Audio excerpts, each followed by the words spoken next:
How often do we become the advice monster and then have to argue our point of view? And we think that it saves us time, but it costs us months and it could have cost us minutes if we were just slow enough to understand somebody else's context first. I spend a huge amount of time with real estate professionals. You can carry this one forward. It would add value to the partners that you have in your life. And for those that are looking to win more listings, do you know what I tell them to do? Stop delivering listing presentations. Because when they show up and deliver a listing presentation, they sound like everyone else. When they curiously understand the context as why somebody is looking to make a move, they put themselves into a marketplace of one. I teach them a simple stack of questions. Questions that are all historic. Questions like how long have you been here? And they're like, I know this one. This isn't hard at all. And what was it that prompted you to move to the area in the first place? And they're like, I know this one too. And you say, what are some of the changes you've seen in all the time you've been there? They're like, this is fun. And what made you pick this house 11 years ago out of everything else that was available? Well, I picked it for this reason, and this reason, and this reason. What are some of the things that you've done with it since you've been here? Well, I've done this, and this, and this, and this, and this. And what's prompted you to think about possibly making a move? And they let all that out too. Instead, you know what other people say? So what's your motivation in moving?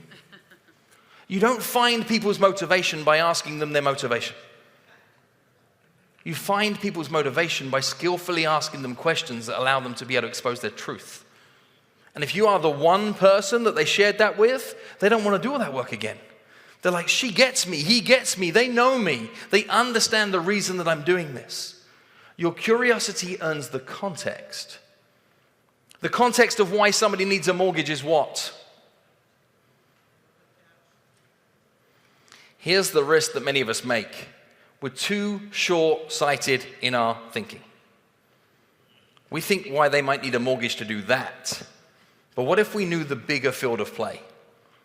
What if we knew more about how this expands out over a 5-year, 10-year, 15, 25-year window with other people that are involved in it?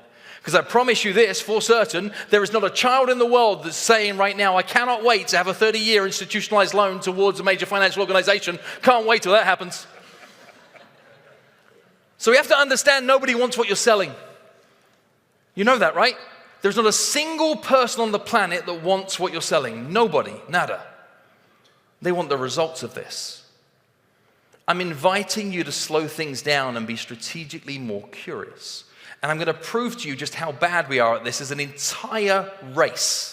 This isn't mortgage industry. This isn't real estate industry. This isn't even Americans. It's the world at large. Does anybody ever find themselves in a situation where there's a child in their life that you care about that's crying? Ever been here?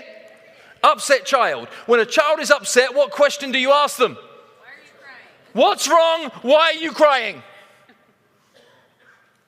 You realize the problem that exists when we ask questions like this? We're asking people to self-diagnose. How valuable are you to somebody if you're asking them to self-diagnose? It changes everything when you can be a touch more curious. If the crying child in your life wasn't asked, what's wrong, why are you crying? If the crying child was asked, what happened? What might they now tell you? What might you find out? Why they're crying?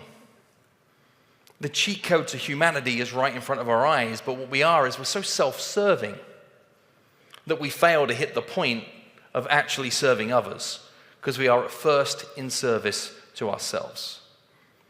When we're curious for long enough, we understand somebody's context truly. Anybody looking to recruit new partners to their organization? Start curious.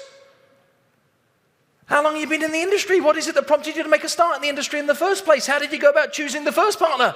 They're like, I just picked through convenience. You say, what 3 things do you like best about working with them? They say this, this, and this. You say, if there was one thing you could change, what would the one thing be? They're like this.